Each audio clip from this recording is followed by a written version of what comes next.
प्रगति की है।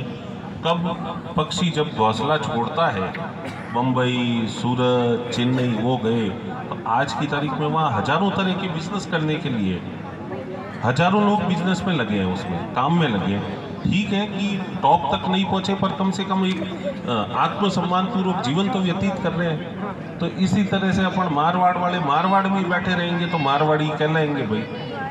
रियाण कर लो, सभा कर लो, हताई कर लो और न्याती गंगा कर लो।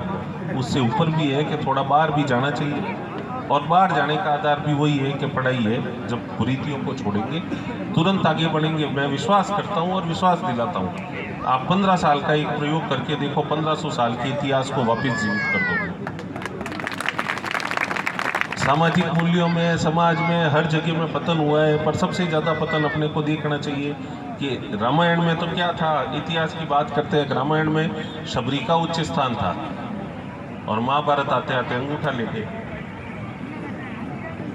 आश्चर्य की बात है कि उसने न तो महाभारत में अंगूठा दिखाया, अंगूठा दे दिया, और न राणा प्रताप को अंगूठा दिखाया। आज प्रताप अगर कहलाया जाता है तो उसके पीछे शक्ति क्या थी, शक्ति का स्रोत क्या था, वो हम सब इतिहास में जानते हैं, जो इतिहास को सच्चे तौर पे पढ़ते हैं और सच्चे तौर पे मनन करते हैं। पर अब अगर 15 साल में केवल शिक्षा का प्रसार, जिसके लिए बात कर रहे हैं हम, हॉस्टलों की, हॉस्टल के लिए ज़मीन की, रुकने के लिए भाई भाई के घर रुक जाएगा, मेरे घर रुक जाएगा, दूसरे भाई के घर रुक जाएगा, बहुत ज़्यादा ज़रूरत नहीं है, पर जितनी ज़्यादा छात्रावास की है। कुछ दिन पहले मेरे समाज बंधुओं ने 2 साल पहले मुझे बुलाया और कहा कि हम एक बहुत अच्छा मंदिर बना रहे हैं, ये 7 करोड़ का मंदिर बनेगा और आप इसमें जगह जगह सहयोग करो। मैंने ये बात जो आपको कह रहा हूँ वो उनको कही कि 7 करोड़ में 4 हॉस्टल बन जाएंगे, आपको तो मैं गांव गांव घूम लूँ आपके साथ। मंदिर तो मेरे ज़रूरत होगी तो मैं मेरे घर में ही बना लूँगा भाई, और घर में मंदिर है, ऐसा नहीं है कि मंदिर नहीं है, मंदिर भी जरूरी है, पर ज़्यादा जरूरी जो है वो चीज़ देखनी होगी। उन्होंने मुझे धर्म विरोधी और समाज विरोधी घोषित कर दिया। GR बिल साहब भी नाराज हो जाएंगे, ये जिन प्रकल्पों से जुड़े हैं मैं जानता हूँ, ये कहेंगे ये भी विरोधी है, पर हॉस्टल बन जाएगा और हॉस्टल में एक जगह हम मंदिर की भी रख देंगे, ये भी तय है। क्योंकि हॉस्टल में सब चीज़ें बनती है, रसोई भी बनते हैं, कमरे भी बनते हैं, लाइब्रेरी भी बनती है, तो मंदिर भी बन जाएगा। ठीक है। और जहाँ तक कि एक मंदिर एक शमशान सारी बातें जिस और हम युग की ओर बढ़ रहे हैं, तो फिर मंदिर तो बाद में भी बना लेंगे, पहले हॉस्टल बना लेंगे। जो मेरे लायक आप कल्याणपुर हो, बालोतरा हो, जो सहयोग आप जो भी चाहेंगे, हमेशा मैं तत्पर रहूँगा। और पुराने इतिहास की बात करें तो साल 2 साल पहले बाईतू में था, उस समय भी समाज के लोग संभालने नहीं आए। जिस समाज के लोग आए वो ले गए, जो समाज के लोग आए वो ले गए। आप पीड़ा में देख सकते हैं, बाईतू में देख सकते हैं, हर जगह देख सकते हैं कि जिसने जो चाहा, आपने आगे आप मांग रखी, मैंने जाके मेरी झोली फैला दी। और जो झोली फैला के क्यों करने वाले तो सारे जो हैं वो ये प्रधान साहब, MLA साहब वगैरह हैं, दरिया देवी जी हैं, ओम जी है, मदन जी प्रजापति है। जिसका शासन रहता है उसके पास खजाने की चाबी रहती है। हम तो उस जो खजाना आता है या ज़मीन आती है उस पर डेवलपमेंट करवाने वाले लोग हैं, और उसके लिए सामूहिक प्रयास में जुट सकते हैं। तो कभी किसी के लिए जगह खाली नहीं रखी, हमेशा दिल पूरा विशाल और भरा हुआ रखा और पूरी तरह से कोशिश करी। और आपको तो जान के खुशी होगी, मजाक में हम कहते हैं, इधर एक बैठे हैं पारस जी, नायब तहसीलदार साहब, इनको मीडियम साहब कहते हैं, कि मैं SDM हूँ, मैं इधर उधर गया तो ज्ञापन ले लेना भाई ADM साहब। हालांकि वो होती हमारी मजाक की बात है आपस में। तो ये तो मेरे ऑफिस में ही गेट पे ही बैठे हैं, तो बालोतरा उपखंड तो आपका ही है जब तक पारस जी है, तब तक विवेक व्यास हो लेना हो।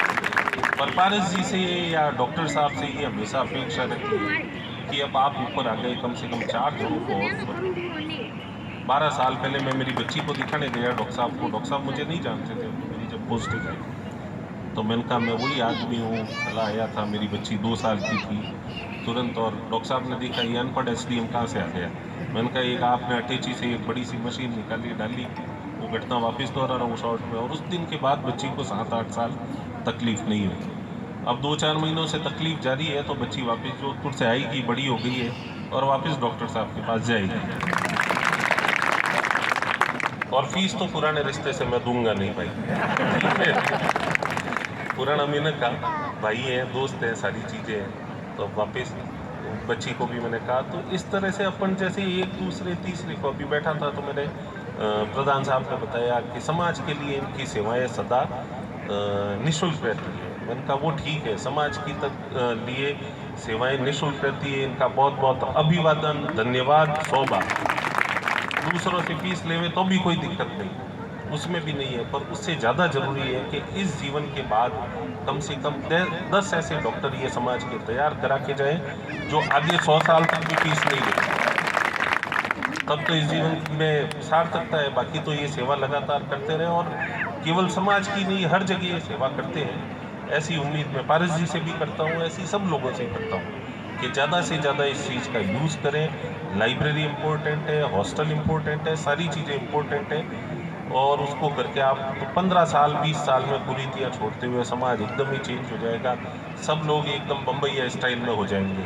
हालांकि डॉक्टर साहब बम्बई स्टाइल को पसंद करेंगे नहीं, देसी मिनक है, देसी नहीं पसंद करें। आप सब ने यहाँ बुलाया और बहुमान सम्मान किया और प्रेम से बुलाया। चूँकि स्वास्थ्य थोड़ा सा ब्लड प्रेशर की वजह से ठीक नहीं था तो देरी से आया, उसके लिए मैं क्षमा चाहता हूँ। पूरी न्याति गंगा से क्षमा चाहता हूँ। और आज बालोतरा में आपको पता है धरना प्रदर्शन वगैरह चल रहे हैं, लगातार कार्यक्रम भी है, तो आपसे जाने की अनुमति भी चाहूँगा। जय जोहार, भारत माता की जय।